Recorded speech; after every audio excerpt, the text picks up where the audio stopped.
आज हम अध्याय 12 कार्य एवं ऊर्जा वर्क एंड एनर्जी कार्य एवं ऊर्जा वर्क एंड एनर्जी के बारे में अध्ययन करेंगे। तो हमने पिछले अध्याय में कुछ मुख्य अवधारणाएं हैं, जैसे वस्तु की गति है, बल के कारण गति, गति के नियम, गुरुत्वाकर्षण के बारे में चर्चा की है।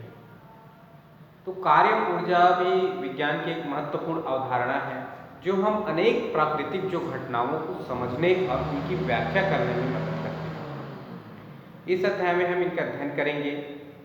तो हम अपने दैनिक जीवन में कार्य तथा ऊर्जा शब्द का प्रयोग अनेक संदर्भों में करते हैं।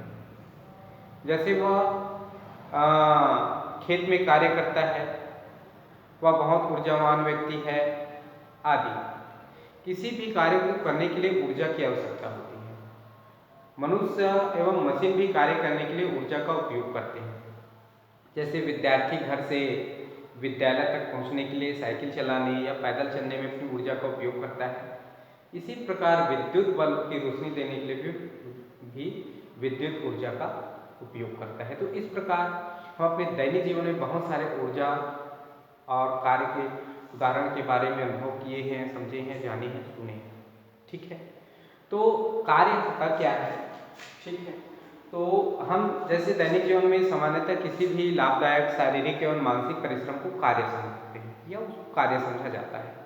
जैसे विद्यार्थी परीक्षा के समय अध्ययन में बहुत समय व्यतीत करता है, पुस्तकें पढ़ता है, प्रश्न पत्रों को हल करता है, कक्षा में विचार विमर्श करता है, सामान्य भाषा में वह कठोर परिश्रम यानी कार्य करता है।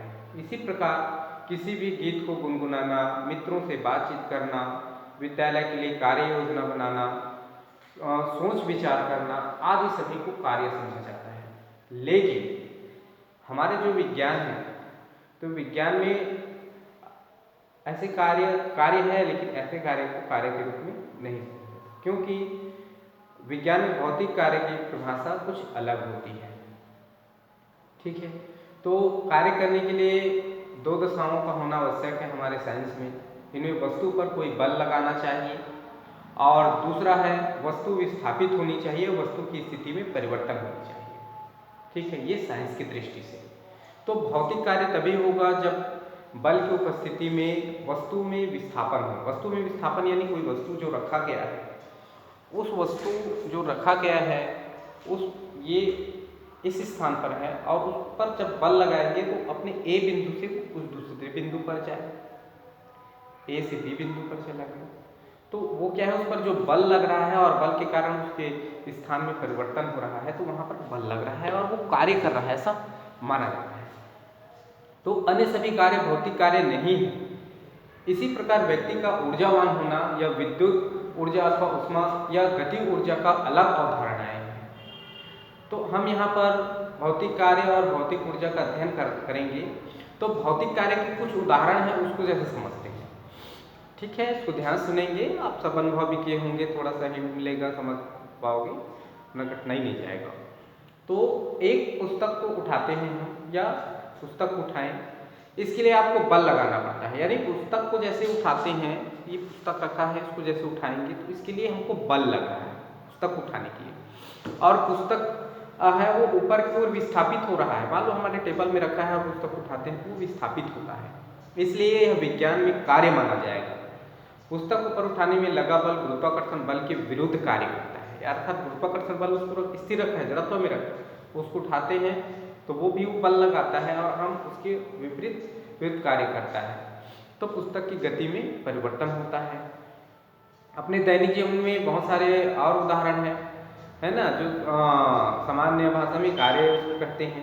जैसे विद्यार्थी परीक्षा में कठोर परिश्रम करता है, क्योंकि कार्य वैज्ञानिक अवधारणा जो होता है उसके अनुसार यह बल एवं विस्थापन की दशाएं नहीं होती है ना। तो विज्ञान में विद्यार्थी के इस कठोर परिश्रम को कार्य नहीं माना जाता। इसी प्रकार गीतों को गुनगुनाना, विचार विमर्श करना भी विज्ञान की दृष्टि से कार्य नहीं है।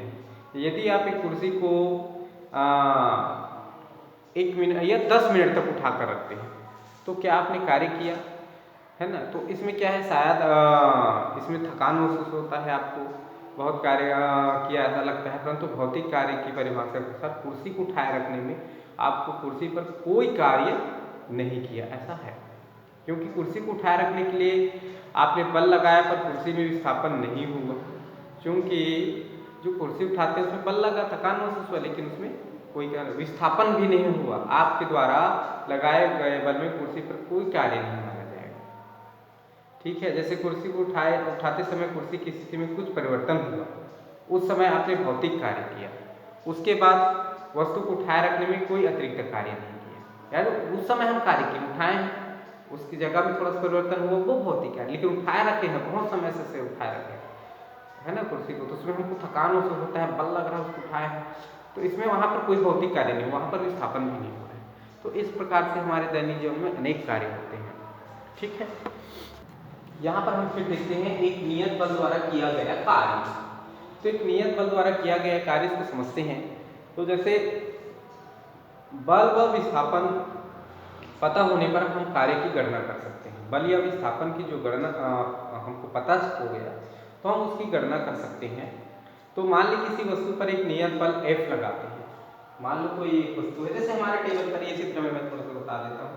ये वस्तु रखा गया है और उस पर F बल लगा रहे हैं, तो उसका विस्थापन है F। ये वाले जो बिंदु है, ये वाले वस्तु आपको कुछ विस्थापित हुआ, दूसरे स्थान पर आया, दूसरे बिंदु पर पहुंचा, यानी इसका विस्थापन है पहले बिंदु से दूसरे बिंदु तक पहुंचना, यानी इसको विस्थापन को यहाँ S मानिए। ठीक है, तो इसको थोड़ा समझते हैं। मान लो किसी वस्तु पर एक नियत बल F लगाने पर वस्तु की क्रिया बिंदु से S दूरी विस्थापित होती है, तो वहां पर क्या होता है, कार्य की वैज्ञानिक भाषा के अनुसार किसी कार्य का मान बल तथा वस्तु का बल की दिशा में विस्थापन की गुणनफल के बराबर होता है। यानी जो बल तथा वस्तु के बल की दिशा के विस्थापन की गुणनफल। तो यहाँ क्या है, ये वस्तु F बल लगाए हैं, उसकी दिशा में विस्थापन यानी S विस्थापित हुआ, उसके गुणनफल यानी किया गया कार्य बराबर बल गुणा वस्तु का बल की दिशा में विस्थापन। तो इसको हम संकेत बिंदु में कार्य को W बराबर बल को F और वस्तु का जो विस्थापन हुआ है दिशा में उसको S, यानी W बराबर FS में प्रदर्शित करते हैं। तो कार्य एक अदिश राशि है। अदिश राशि का मतलब उसका कोई दिशा नहीं, किसी भी दिशा में किसी भी ओर वो कार्य विस्थापित हो सकता है। ठीक है, तो हम जानते हैं कि बल का जो SI मात्रक है वो बल का SI मात्रक न्यूटन है, उसको N से प्रदर्शित करते हैं। और दूरी की जो इकाई है, बल का SI इकाई न्यूटन यानी उसकी मात्रक न्यूटन है, N है, तो दूरी की इकाई को क्या करते हैं, M यानी मीटर, और कार्य की इकाई का मात्रक न्यूटन गुणा मीटर है, अर्थात Nm होता है, इसे जूल यानी J कहते हैं। ठीक है, तो हम इसको एक समीकरण द्वारा स्थापित करते हैं। ठीक है, यहाँ पर इसको समीकरण द्वारा जैसे देखते हैं, तो समीकरण में इसी जो कार्य है उसमें देखते हैं W बराबर Fs, यानी कार्य बराबर बल और विस्थापन दिशा में विस्थापन वस्तु का। तो W बराबर Fs में यदि F बराबर 1 न्यूटन हो, यदि बल बराबर 1 न्यूटन हो F बराबर, तो उसका विस्थापन कितनी दूरी हुआ दिशा में, तो S बराबर 1 मीटर विस्थापन हुआ उसका, यानी 1 m।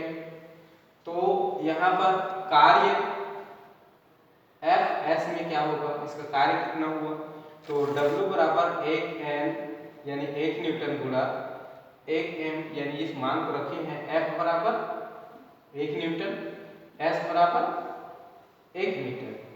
ठीक है, तो W बराबर कितना कार्य हो जाएगा, 1 न्यूटन मीटर या 1 जूल होगा, उसका इकाई है। ठीक है, तो 1 जूल होगा। यहाँ पर क्या है, 1 जूल कार्य की वह मात्रा है जो 1 न्यूटन बल लगाने पर, 1 जूल कार्य की वह मात्रा है जो 1 न्यूटन बल लगाने पर वस्तु को बल की दिशा में 1 मीटर विस्थापित करती है। ठीक है, तो इसको आप एकदम कन्फर्म याद रखेंगे, ध्यान रखेंगे तो आप समझ पाएंगे। ठीक है, तो नेक्स्ट क्लास में हम अन्य उदाहरणों के साथ इसका अध्ययन करेंगे। आज के लिए इतना ही, थैंक यू।